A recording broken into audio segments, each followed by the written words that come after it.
87,000 वर्ष के बाद में जब शिव जी की समाधि छूटती है, खुलती है, और राम नाम का सुमिरन करते हुए जागते, ये शिव जी की विशेषता है। अंदर जाएं तो राम, बाहर जाएं तो राम है। सती जी को थोड़ा प्रसन्नता हुई कि दौड़ी जाकर के चरणों में प्रणाम किया और प्रणाम करके बाजू में बैठने लगी। पर शिव जी नहीं, सामने बैठी, देवी सामने बैठी है। ना बाम भाग ना दाम भाग, दोनों अधिकार छिन चुके हैं ना, इसलिए शाम सन्मुख शंकर आसन देना। शिव जी ने आसन कहां दिया? सामने बैठिए आप। और शिव जी जानते हैं कि सती जी के जीवन की व्यथा क्या है और इस व्यथा का निवारण कैसे होगा, इस व्यथा का उपचार क्या है, इस बीमारी की दवा क्या है। सती जी की जो व्यथा है ना, उसका उपचार केवल राम कथा है। मगर अब यहां शिव जी तो राम कथा कह रहे हैं, उसी समय दक्ष जी प्रजापति बने, इनके पिताजी सती जी के, और बहुत बड़ा यज्ञ की रचना की। जैसा अपन 108 कुंडी यहाँ यज्ञ की रचना की है ना, तो ऐसे ही बढ़िया जो है दक्ष प्रजापति ने बहुत बड़ा यज्ञ की रचना की। बड़े बड़े सभी देवी देवताओं को निमंत्रण दिया, ऋषि मुनि गंधर्व सब कोई वहां जो है जा रहे थे। तो कथा में कि जहां शिव जी कह रहे थे, ऊपर से और दिखा करके निकल रहे थे। शिव जी देखो आपको नहीं बुलाया, हम तो जा रहे हैं भैया। अक्सर कभी कभी ऐसा होता है ना, कभी कभी देश भाव भी व्यक्ति के अंदर होता है। तो जानते हुए भी कि गुरुजी इसको नहीं बुलाए, काहे गुरुजी तुम्हें नहीं बोला का है? अब गुरुजी भले भूल गए हो, मगर पूछ ले, काहे तुम्हें गुरुजी नहीं बोलो का? अरे हमें तो कई बार बोलो। अर्थात वो बेचारा जो भी है, तो वो कहे ऐसा क्या, बताओ, इसे तो बुलाया, हमें बुलाया नहीं। जबकि यहाँ कोई देश भाव नहीं है, कहीं हो सकता है भूल जाता है व्यक्ति, है ना। तो और उसको दिखा करके देखो हमें तो बुलाया, हम तो जा रहे हैं, है ना, उसको और कष्ट हो बेचारे को। तो इसी तरीके से ये देवता लोग ऊपर से जा रहे शिव जी को चिढ़ाते हुए कि बाबा बैठे रहो, यही तुम कथा कहते, हम तो इतने बड़े यज्ञ में जा रहे हैं, हमें तो बुलाया गया है, हम तो जा रहे। तो शिव जी तो उससे जो है ऊपर हैं। यहाँ मान सम्मान ये भाव कहाँ भगवान के अंदर है ना। मगर सती जी तो इस स्तर पर नहीं है ना। सती जी को तो पूछ लिए, बोले महाराज रुकिए, कथा रोक दीजिए जरा। अब विचार करिए, कथा को रोकना कितना बड़ा पाप। मगर सती जी ने कथा रोक करके पूछती, बोले प्रभु ये सब कहां जा रहे हैं। शिव जी समझ गए कि सती जी का कल्याण नहीं लिखा लगता है, क्योंकि जिसकी इतनी कथा भी ऐसी कोई हमारे जैसा व्यक्ति नहीं कर रहा था, रूखी सूखी।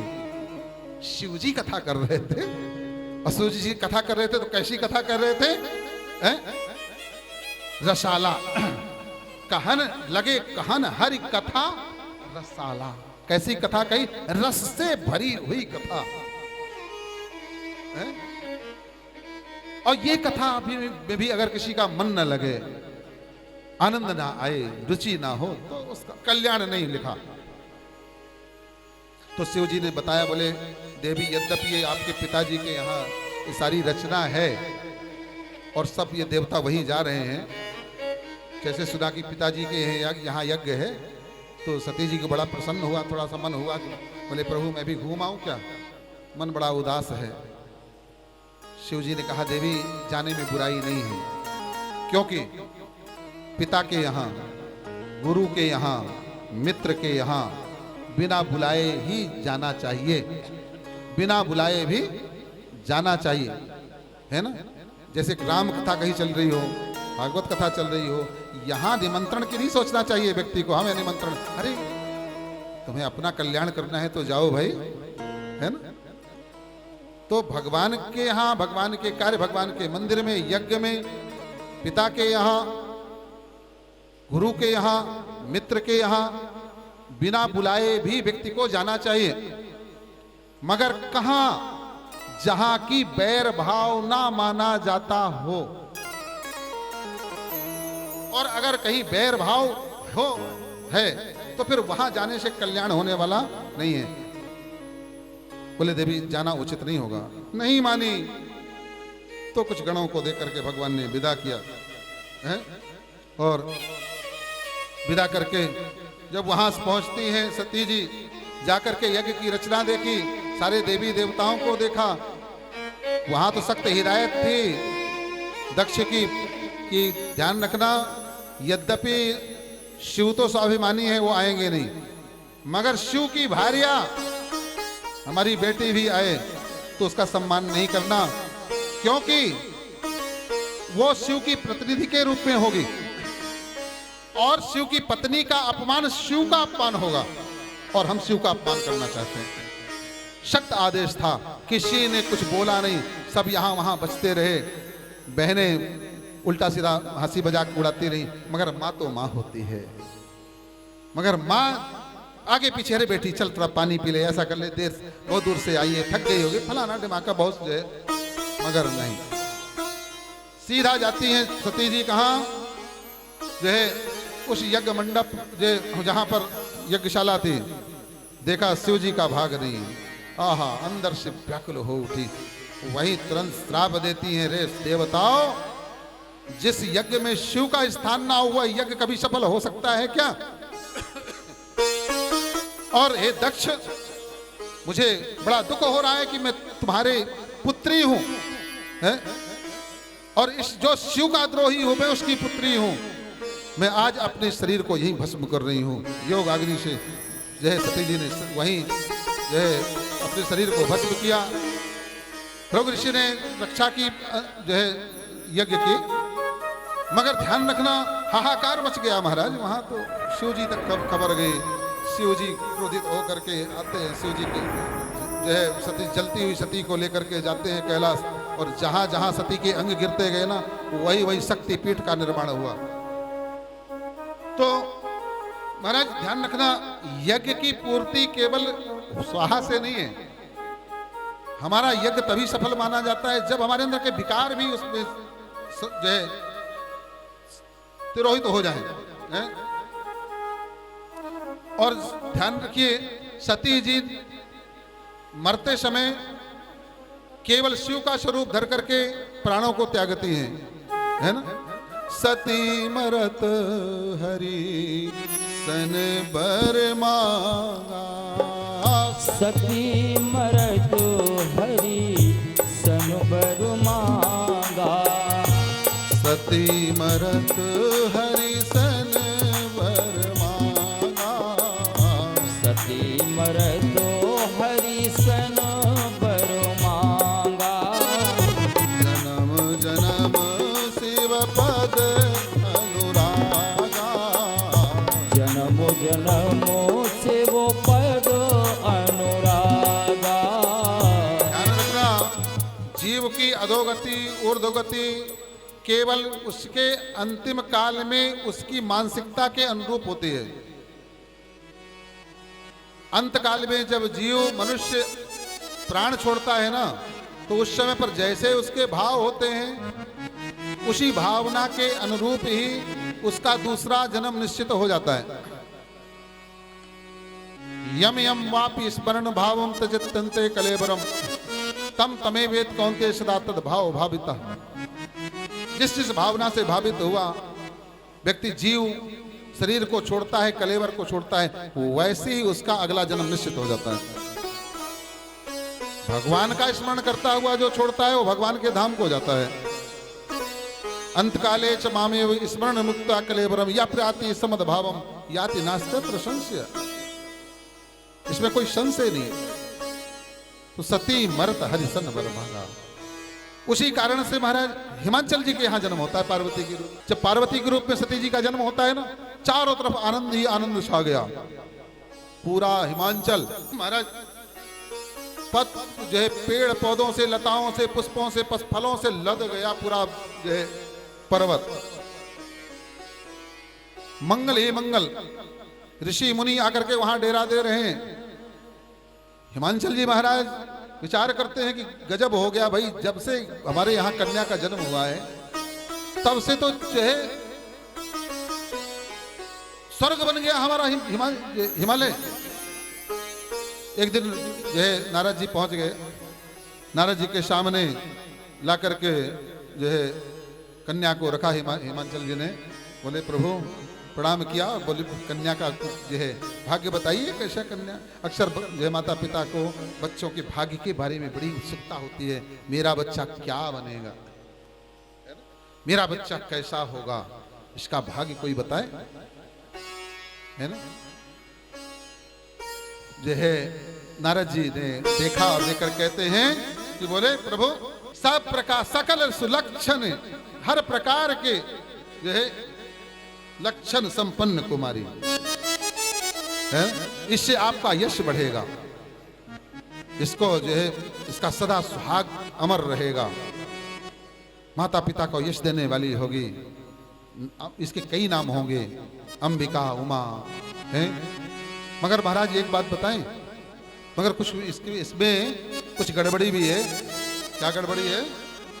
कुछ अवगुण भी है इसमें दिखाई दे रहे। बोले क्या बताइए महाराज। इसको जो पति मिलेगा ना वो कैसा मिले? अगुण अमान मान उपतहीना। कैसा मिलेगा? उदासीन सब संशय छीना। विचार करिए, ये अगुण, ये जो है अवगुण थोड़ी है भाई, ये तो पूर्ण में ही प्राप्त हो सकते हैं ये सब चीजें, है ना। तो बोले ये जो है जोगी जटिल अकाम मन नगन अमंगल वेश अस्वामी यही कहा मिलही परिहस्त असरे। भूत भभूत में रहने वाला, माता पिता का बिना माता पिता के, है ना, उदासीन, कुछ चाहे नहीं कुछ दाए नहीं, है ना, ऐसा इसको पते मिलेगा। जैसे हिमांचल जी ने सुना और नैना जी ने सुना, वैसे ही बड़ी दुखी हो गई। बोले महाराज तो कुछ वो तो बताइए। मगर ध्यान रखना, पार्वती जी ने जैसे सुना तो हर्षित हो गई, समझ गई ये सारे लक्षण तो हमारे प्रभु में है, मगर दुखी मिलेंगे कैसे। बोले महाराज, माता पिता ने कहा, बोले प्रभु जो है ये बताइए कि किसका कोई तोड़ होगा। बोले हाँ है। क्या? जितने मैंने लक्षण बताए महाराज, ये सब के सब शिव में हैं, और अगर शिव जी को ये विवाहित हो जाए तो भैया जो है सारे जो है अवगुण है वो सगुण में बदल जाएंगे। समर्थ को नहीं दोष को सही, मगर उसके लिए तप करना पड़ेगा, उसके लिए तप करना पड़ेगा। जो तप करे कुमारी तुम्हारी। ध्यान रखना, बिना तप के कुछ श्रेष्ठ व्यक्ति को मिलता नहीं है। अच्छा देखिए, बड़ी विडंबना है समाज की, हर व्यक्ति श्रेष्ठ बनना चाहता है, मगर उसके पीछे जो अपेक्षित है वो करना नहीं चाहता। कोई श्रेष्ठ व्यक्ति को देखता है तो लगता है यार मैं भी ऐसा होता तो क्या बात थी, मगर आप ये जानते हैं कि वो व्यक्ति कैसे वो वैसा बना है, कितना त्याग किया है, कितना संयम किया है, कितना नियम से रहा है, कितनी तप, कितना तितिक्षा किया है। इस संसार में कुछ भी असंभव नहीं है महाराज, मगर ध्यान रखना उसके पीछे तप ही व्यक्ति को करना पड़ता है, बिना तप के संभव नहीं। तो बोले अगर तप करे आपकी कन्या, ये फूल सी कन्या महाराज तप करेगी। अब मैं कुछ नहीं जानता, मैंने बता दिया श्रवण नारायण नारायण नारायण, और फिर इतना कह करके नारद जी तो अंदर ध्यान हो गए। इसके बाद में अब जो है माता नैना और जो है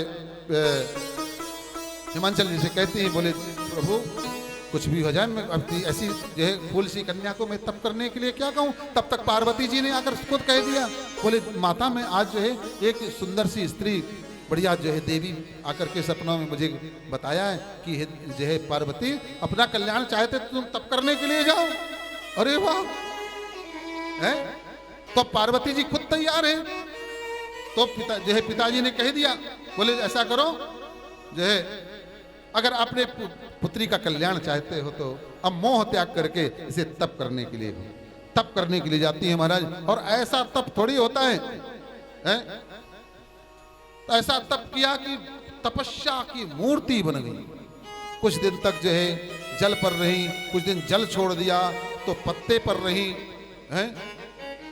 अपर्णा जो पत्ते को भी छोड़ दिया, अपर्णा नाम हुआ उनका, है ना। और जो है इसके बाद में जल का त्याग, पत्ते का त्याग कर दिया, निर्जला रही, ऐसा तप को देख करके आकाशवाणी हुई कि देवी आपके सारे मनोरथ पूरे होंगे हैं, आप चिंता मत करिए। सप्तऋषि आए तो इसको प्रमाण मानिएगा। और यहाँ पर जो है प्रभु श्री राम जी स्वयं शिव जी के पास में जाते हैं महाराज, और जाकर के कहते हैं, निवेदन करते हैं कि शिव जी से आग्रह करते हैं कि आप विवाह करिए, क्योंकि उसी जो है विवाह करने के लिए कहते हैं। शिव जी ने कहा, बोले प्रभु ये कौन से झमेले में डालते हैं आप, अकेले रहना बड़ा बढ़िया है, एकला चलो रे एकला चलो। ध्यान रखना, एक मन को संभालना तो बड़ा कठिन होता है। विचार करो, एक मन कितना वजनदार होता है। अच्छा, एक मन कोई आपके ऊपर लाद दे और चलने के लिए कहे, एक मन अनाज समाज कुछ भी, कितना कठिन होता है। और कोई दो मन ला दे तो चले ही ना पाओगे। ठीक इसी तरह से एक मन हमारा कितना परेशान करता है, उसको पकड़ना बड़ा कठिन होता है। फिर दूसरा मन भी जोड़ दो तो फिर दोनों को कैसे सामंजस्य बने भाई। इसीलिए एक मन तो संभलता नहीं, दो मन व्यक्ति लादता चला जाता है। यही मूर्खता की पहचान है, यही सांसारिक व्यक्ति अक्सर करता चला जाता है। बोले प्रभु अब जैसा हूं बढ़िया हूं। बड़ी विडंबना होती है विवाह करने के बाद में। नहीं, भगवान ने कहा कि ये हमारा आदेश है। तो बोले प्रभु आदेश अगर है तो फिर सिरोधार्य है। भगवान ने कहा नहीं, सिर पर मत रखिए आप। अब उर राख्यो जो हम कहो, अब और राख्यो जो हम कहो, अब उर राख्यो जो हम कहो, अब और राख्यो जो हम कहो। शिव जी ने, भगवान राम ने कहा नहीं, चलते चलते बोले नहीं बाबा यहाँ मत रखना, हृदय में रखो, हृदय में, क्योंकि जानते हैं बाबा अवघड़दानी है, भुलक्कड़। अरे और शिव जी कह दें कि मैं सिर पर रख लेता हूँ, और शिव जी के सिर से गंगा प्रवाहित होती है, वो गंगा की धार में कब जो है भगवान की आज्ञा भी प्रवाहित हो जाए पता भी न चले। मगर हृदय में अंदर रखेंगे। जैसे कोई व्यक्ति कीमती चीज दे और आप उसी के सामने आप यहीं रख दें, अरे हम बोल नहीं ऐसे मत रखो, तिजोरी में ले जाकर के रखो। तो भगवान राम ने कहा तिजोरी में बाबा, हृदय में रखिए इसको। वाह,